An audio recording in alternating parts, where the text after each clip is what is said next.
സത്യത്തിൽ കേരളത്തിലെ ക്രിസ്ത്യൻ സാന്നിധ്യത്തിന്റെ യഥാർത്ഥ ഉത്തരവാദികൾ ക്നാനായ സമൂഹമാണ്. ക്നാനായ കുടിയേറ്റത്തെ തുടർന്നാണ് കേരളത്തിൽ ക്രിസ്ത്യൻ പ്രസൻസ് ഉണ്ടാകുന്നത്. കാരണം ഈ ക്രിസ്ത്യൻ പ്രസൻസ് എന്ന് പറഞ്ഞാൽ ക്നാനായക്കാർ ഇവിടെ വന്നു കഴിഞ്ഞപ്പോൾ ഇവിടുത്തെ തദ്ദേശീയ ഭരണാധികാരികൾ അവർക്ക് അധികം പ്രിവിലേജുകൾ കൊടുത്തു. പ്രത്യേകിച്ച് രണ്ടാം ക്നാനായ കുടിയേറ്റത്തിന്റെ സമയത്ത് അവരാണ് ഈ കലണ്ടർ ഉണ്ടാക്കുന്നത്. ഏതാ കൊല്ലവർഷം എന്ന് പറഞ്ഞൊരു കലണ്ടർ, മലയാള കലണ്ടർ ഏതെങ്കിലും ജ്യോത്സ്യന്മാരും ഗണകന്മാരും എല്ലാം കൂടെ ചേർന്ന് ഒരു ക്ഷേത്രാങ്കണത്തിൽ വെച്ച് രൂപപ്പെടുത്തിയൊന്നുമല്ല. ഇന്നത് ഹൈന്ദവർ തങ്ങളുടെ സ്വന്തം കലണ്ടറാണെന്നൊക്കെ ചിന്തിക്കുകയും അതിനകത്തെ മലയാള മാസം വെച്ചിട്ട് ഗണിച്ചെങ്കിലേ ജാതകം ശരിയാകത്തുള്ളൂ, ജ്യോത്സ്യം ശരിയാകത്തുള്ളൂ, തലക്കുറി എഴുതണമെങ്കിൽ എല്ലാം മലയാളത്തിലാണ്. ധനു, കുംഭം എന്നൊക്കെ പറയുമ്പോൾ എന്തോ ഇവിടുത്തെ ഹൈന്ദവർക്ക് ഒരു ചെറിയ കോൾമയിലൊക്കെ കൊള്ളുന്നുണ്ട്. Actually that calendar is the contribution of Knanaya community. ക്നാനായക്കാരാണ് ആ കലണ്ടർ ഉണ്ടാക്കുന്നത്. അവര് അന്നത്തെ ഒരു പാരമ്പര്യമായിരുന്നു. ഒരു സെറ്റിൽമെന്റ്, പുതുതായിട്ട് നമ്മളൊരു സെറ്റിൽമെന്റിലേക്ക് ചെന്നാൽ ആ സെറ്റിൽമെന്റിലേക്ക് ചെല്ലുന്ന അന്ന് തൊട്ട് ഒരു കലണ്ടർ, കാരണം അവർ വന്ന ദിവസത്തെ അടയാളപ്പെടുത്താനാണ്. ഞങ്ങൾ വന്നിരിക്കുന്നു. അപ്പൊ ഇപ്പൊ തന്നെ ഉദാഹരണത്തിന് 12-ാം അധ്യായം പുറപ്പാട് പുസ്തകം വായിച്ചാൽ നിങ്ങൾക്കറിയാം, ഈജിപ്തിൽ നിന്ന് മോശയുടെ നേതൃത്വത്തിൽ ഇസ്രായേലിയർ പുറപ്പെട്ട് പോകുമ്പോൾ ആദ്യം കിട്ടുന്ന കൽപ്പനയാണ്, ഇത് നീ മാസങ്ങളിൽ 1-ാം മാസമായിട്ട് എണ്ണാൻ തുടങ്ങണം. Let us start A calendar. അപ്പൊ ഒരു ന്യൂ കലണ്ടർ സ്റ്റാർട്ട് ചെയ്യാം. അങ്ങനെയാണ് ഈ ക്രിസ്ത്യൻ കലണ്ടർ AD-BC എന്ന് പറഞ്ഞൊരു കലണ്ടർ ഉണ്ടാക്കണമെന്ന് തന്നെ ആലോചന വരുന്നത് ഈ ഒരു പാരമ്പര്യത്തിൽ നിന്നാണ്. അപ്പൊ പുതിയ തുടക്കങ്ങൾക്ക് പുതിയ കലണ്ടറുകൾ സൃഷ്ടിക്കുക. ഇത് ക്നാനായക്കാര് സൃഷ്ടിച്ചതാണ് കേരളത്തിലെ ഈ മലയാളം കലണ്ടർ.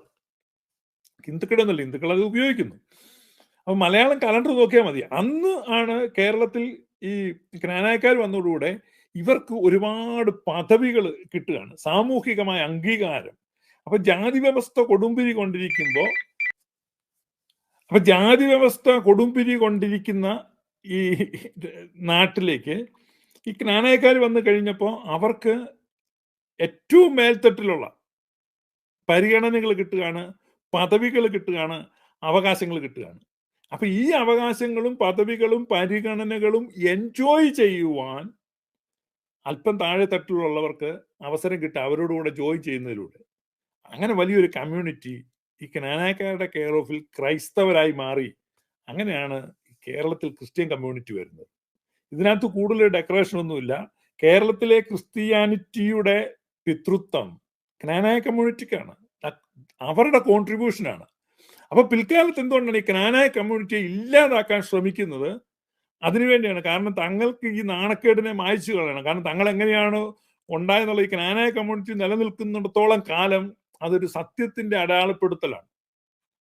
മനസ്സിലായി? അതിനാണ് അവരുടെ ശുദ്ധരക്തത്തെ അവഹേളിക്കുന്നത്. ശുദ്ധരക്തം എന്ന് പറഞ്ഞു കഴിഞ്ഞാൽ ഒരു കമ്മ്യൂണിറ്റിക്കും അങ്ങനെ ശുദ്ധരക്തം യഹൂദന്മാരുടെ ഇടയിൽ പോലും ഇല്ല. നിങ്ങൾ ബൈബിൾ വായിച്ച് കഴിയുമ്പോൾ തന്നെ നിങ്ങൾക്കറിയാം, പലപ്പോഴും പല ആളുകളും അന്യജാതിക്കാരത്തികളെ വിവാഹം കഴിക്കുന്നതായിട്ടും അവർ കലർപ്പുണ്ടാകുന്നതായിട്ടും ഒക്കെ നമുക്ക് കാണാൻ പറ്റും. ഈ കലർപ്പുണ്ടാകുമ്പം അത് ഒരു ജനിതകപരമായ ഒരു മിശ്രണത്തിന്റെ പ്രശ്നമല്ല, മറിച്ച് അന്യജാതിക്കാരത്തികളെ വിവാഹം കഴിച്ചു വരുമ്പോൾ അവരുടെ ആചാരങ്ങളും അവരുടെ അനുഷ്ഠാനങ്ങളും അവരുടെ ചിന്തകളും വിശ്വാസങ്ങളും അവരുടെ ദേവസങ്കല്പങ്ങളും ദേവന്മാരും ഒക്കെ ഇതിനകത്ത് കയറും. അങ്ങനെ തങ്ങളുടെ മൂല്യബോധത്തിനും തങ്ങളുടെ ചിന്താധാരകൾക്കും കളങ്കമുണ്ടാകും. അതാണ് അവിടുത്തെ പ്രശ്നം. അല്ലാതെ ഒരു വേറൊരു സ്ത്രീ വന്ന് മക്കളെ പ്രസവിക്കുന്നുണ്ടുള്ള പ്രശ്നമല്ല.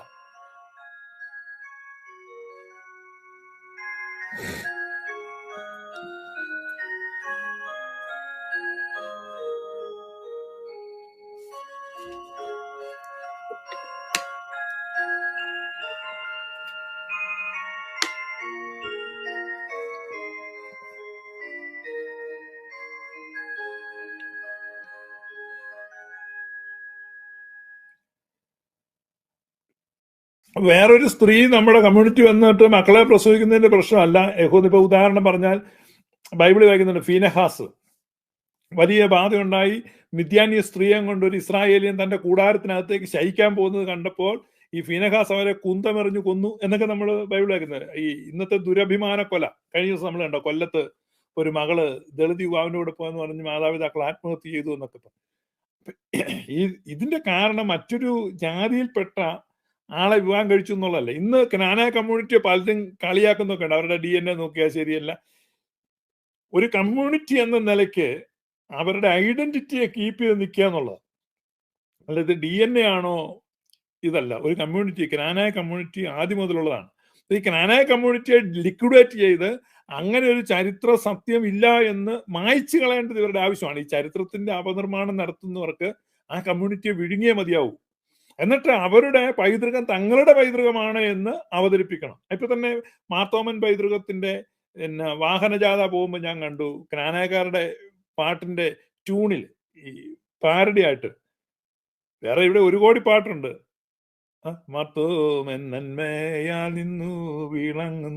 ഈ ട്യൂണൊക്കെ കോപ്പി അടിച്ച് എന്താന്ന് വെച്ചാൽ ഇവർക്കൊരു ഒരു ജാള്യതയോ ആത്മവിശ്വാസക്കുറവോ ഒക്കെ ഉണ്ട്. ക്നാനായക്കാരിൽ നല്ലൊരു പങ്ക് സീറോ മലബാറിനോട് ചേർന്ന് റോമൻ പോപ്പിന്റെ കീഴിലാണ്. ബാക്കി ഒരു വിഭാഗം അന്ത്യോക്യൻ പാത്രിക്കീസിന്റെ കീഴിലാണ്. അന്ത്യോക്യൻ പാത്രിക്കീസിൽ നിന്ന് ബന്ധത്തിൽ നിന്ന് അവരെ അടർത്തി മാറ്റാൻ തൽപര കക്ഷികൾ ശ്രമിച്ചെങ്കിലും ഈ പ്രാവശ്യം പാത്രിക്കീസ് വന്നപ്പോൾ ചിങ്ങവനത്ത് ക്നാനായക്കാരുടെ ആവേശം കണ്ടപ്പോൾ അത്തരത്തിലുള്ള കുൽസിത പ്രവർത്തനം നടത്തിക്കൊണ്ടിരിക്കുന്നവരുടെ കിളി പോയി. ഞാൻ പറഞ്ഞു ഞാൻ ഇതിന്റെ പൊളിറ്റിക്സ് അല്ല പറയുന്നത്, ഇതൊരു പാരമ്പര്യമാണ്. പൂർവികമായി അവരാരോടാണ് കൂറുവച്ചിരുന്നത്? അന്ത്യോക്യൻ സിംഹാസനത്തോടാണ്. അല്ലാതെ ഇവിടുത്തെ ഒരു മാർത്തോമൻ സിംഹാസനത്തോടല്ല അവർ കൂറുവച്ചിരുന്നത്. അപ്പൊ പൂർവികമായ ഒരു ക്രിസ്ത്യൻ കമ്മ്യൂണിറ്റി എന്ന് പറയുന്നത് ക്നാനായ കമ്മ്യൂണിറ്റിയാണ്.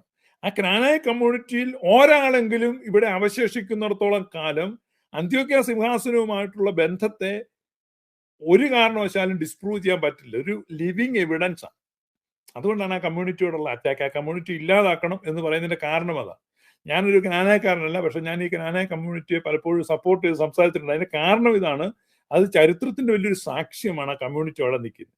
അതുകൊണ്ട് അവരെ പലതരത്തിൽ അവഹേളിക്കാനും ആക്ഷേപിക്കാനും അവരെ ഇല്ലാതാക്കാനും ഒക്കെ പലരും ശ്രമിക്കുന്നുണ്ട്.